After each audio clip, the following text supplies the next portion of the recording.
నడుస్తున్నది, అదే జరుగుతున్నది. కాబట్టి నా బీసీ సమాజాన్ని ఇంకా మేల్కొని ఈ ఉద్యమాన్ని ఇంకా ఉధృతం చేయాలి.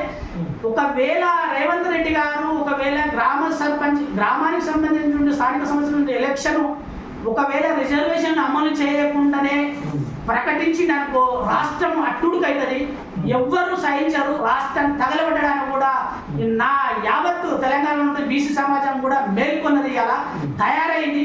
ఇంటర్నల్గా మొత్తం రగిలిపోతున్నారు కూడా అని ఈ సందర్భంగా తెలియజేస్తున్నాను.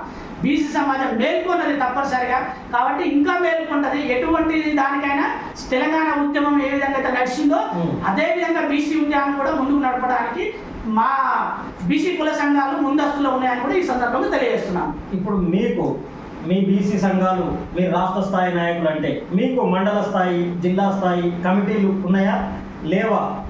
ఒకవేళ ఉంటే ఆ కమిటీలు ఏ విధంగా పనిచేస్తున్నాయి ఇప్పుడు ప్రస్తుతం?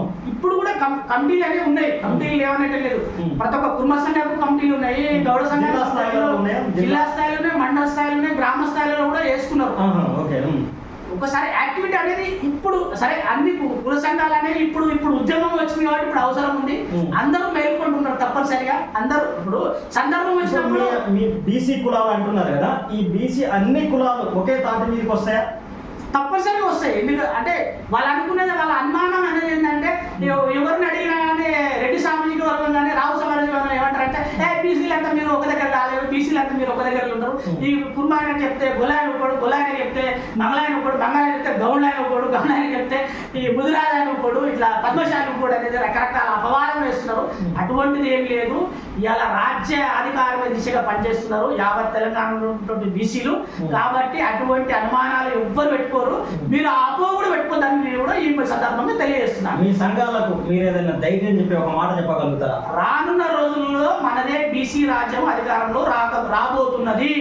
బీసీ సీఎం మన సీఎం అవుతాడు, మన మినిస్టర్లే ఉంటారు, మన గ్రామ స్థాయిలో మన సర్పంచ్లే అవుతారు, మన జనాభా ఎక్కువ ఉంది కాబట్టి మన సర్పంచ్లే అవుతారు, మన జడ్పీటీసీలే అవుతారు, మన ఎంపీపీలే అవుతారు, మన జిల్లా పరిషత్ చైర్మన్లు అవుతారు, మన కార్పొరేటర్లు అవుతారు. మన పర్సెంటేజ్ ప్రకారం మన జనాభా ప్రాతిపదికన రిజర్వేషన్ అమలించినట్టయితే 70 మనకు దాదాపుగా ఎక్కడ ఇప్పుడు అసెంబ్లీలో ఉంది. ఎగ్జాంపుల్ అసెంబ్లీలో మనకు 119 నియోజకవర్గాలు ఉంటే మనకు 72 సీట్లు కట్టాలి. 72 సీట్లు అంటే మనం మనదే రాజ్యాధికారం కదా. ఇప్పుడు ఎప్పుడు ఉమ్మడి ఆంధ్రప్రదేశ్లో వాళ్ళు ఆంధ్ర వాళ్ళు 150 సీట్లు ఉండేది, మన 119 సీట్లు ఉండేది.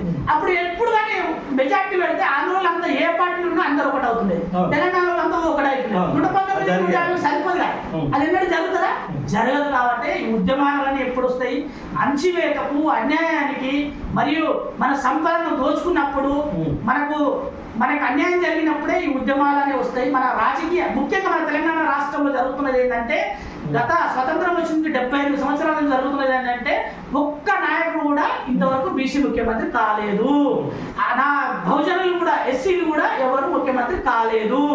కాబట్టి యావత్ తెలంగాణ బహుజనులు మరియు బీసీల రాజ్యం కూడా వస్తుంది. వాళ్ళు కూడా మాయపట్టే ఉంటారు ఎక్కడ వరకు. ఇప్పుడు 2029 ఖచ్చితంగా బీసీలదే రాజ్యాధికారం అని నమ్ముతున్నారా మీరు? డెఫినెట్లీ మనదే రాజ్యాధికారం. ఎందుకంటే బల్ల ముందు చెప్తున్నా, చైతన్యవంతమయ్యారు. నేను చెప్తున్నా కదా, ఒక ఆరు కృష్ణ ఒక జాతర